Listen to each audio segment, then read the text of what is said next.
So to begin with, I want to ask the question, do we still need to teach handwriting?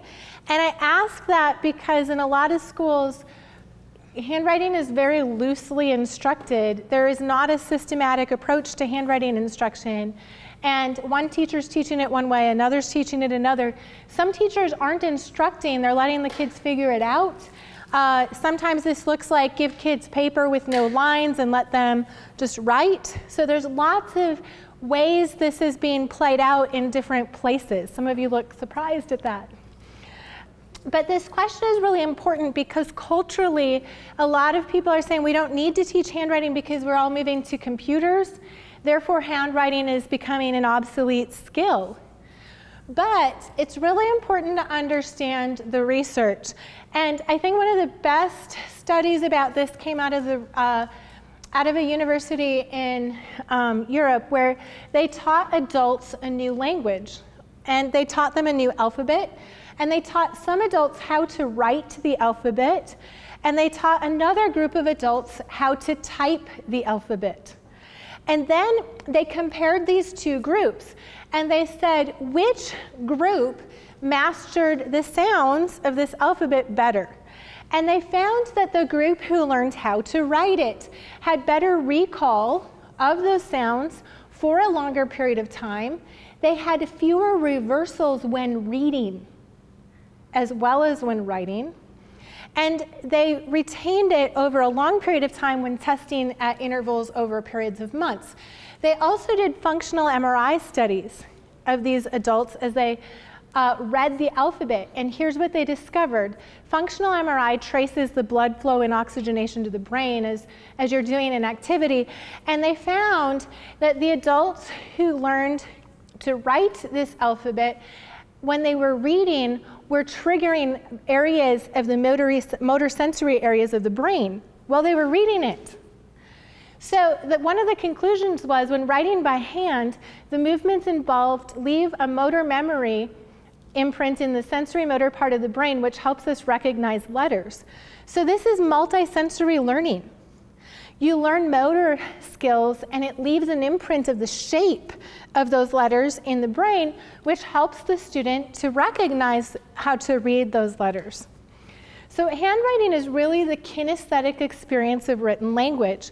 So what I'd like to do is, there are a number of whiteboards spread around. If you have one, take one out. If you don't, go and get one. I have a little experiment for you. There's some whiteboard markers on the tables. Bring them back over here. And I just want you to experience this a little bit. And at first, you don't even need a whiteboard marker right now. We are going to learn a little bit of Russian. So this is the pentagram in Russian. So let's say it together. And in Russian, it is written like this. And do not write it. Don't pick up your marker or anything. In fact, now that I think about it, you don't even need your markers. You can just use your pointer finger for now. Okay, so it looks like this. And in Russian, they actually only teach cursive. They don't have a version of manuscript. We'll talk about that in a minute. But it looks like that. So we can see there's a little connector and a connector, but otherwise it looks roughly the same. So I want you to put your finger on the midline, swing up to the top line, down to the midline, swing up to the top line, down to the baseline. Let's do it again. Swing, down, again.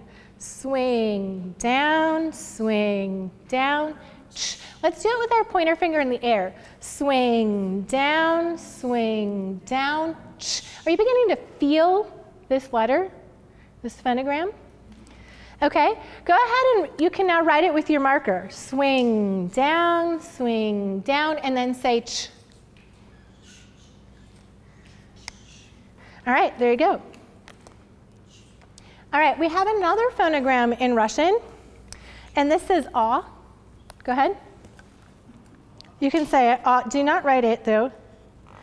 And you can see in Russian they have the same issue as in English, don't they? There is a book face version, and there's this version that they write. We could talk about that but for now we're just going to learn how to write it like this. So we're going to put our finger, again, pointer fingers, on the baseline. curve up to the midline, roll around to the baseline, swing up to the midline, down to the baseline. And what does it say? Ah. And it becomes curve, roll, swing, down, ah. Go ahead and say it with me. Curve, roll, swing, down, ah. Go ahead and make a ch. Swing, down, ch. Do ah big. Curve, roll, swing, down, ah. Are you beginning to feel, again, those shapes? Go ahead and write ah.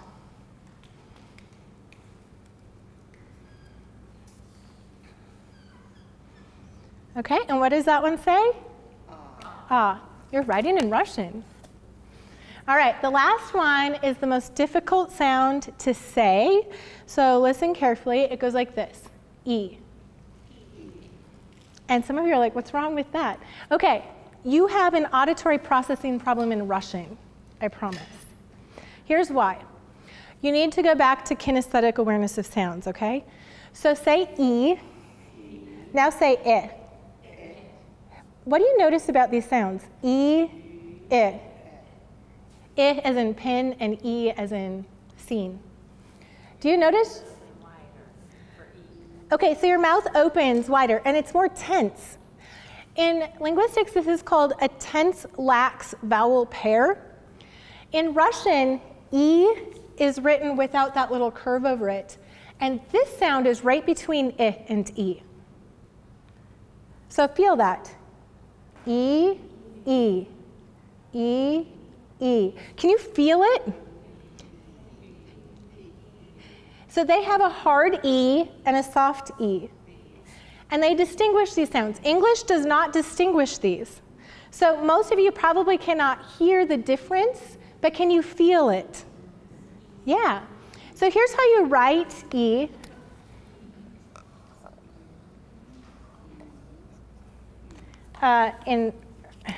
In cursive in Russian, it looks a little different, right? And we could talk about how there's these straight lines that are the same and this curve, so there's some similarities. Here's how it's written. Put your finger on the baseline, swing up to the midline, down to the baseline, swing up to the midline, down to the baseline, curve, and what does it say? E. And it becomes swing down, curve, E. Okay, you've written your first Russian word. Now use your phonemic awareness skills to put it together. Oh yeah, you can write it too. Go ahead. You hadn't written it yet. Yeah, it's chai. And chai in Russian actually isn't like Indian tea where there's milk and spices. It's black tea. And it's a very big part of their culture. But do you see how you now took learning of phonograms and you just read a word? You began to build that foundation. Now, we teach handwriting simultaneously with the phonograms using large motor, and we'll dig into how to teach in just a minute. But handwriting is very important for another reason. It's part of how we learn, it's multisensory, and it's also part of students feeling good about themselves. This was third grader, Christy? This is a third grader's handwriting, fourth grader, at the beginning of summer reading camp.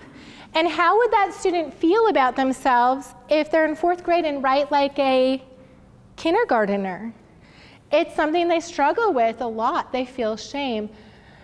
But, and this is a video, I don't have Christy's students, but these are just a montage of students writing at Estill Elementary School, which is in the low country of South Carolina, very high poverty school. 98% of the students live in poverty. And they switched to cursive this year, which we're going to talk about in a minute, but systematic handwriting. And these kids felt so good about their handwriting when they began to have systematic instruction about how to write. It made an enormous difference, not just in their handwriting, but in their perceptions of themselves, which is important in education. Isn't his handwriting amazing? And it was consistent across this school.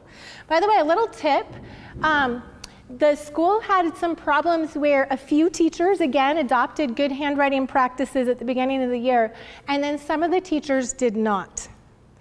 And they began to see big discrepancies from one class to the next. Do you know how they solved that?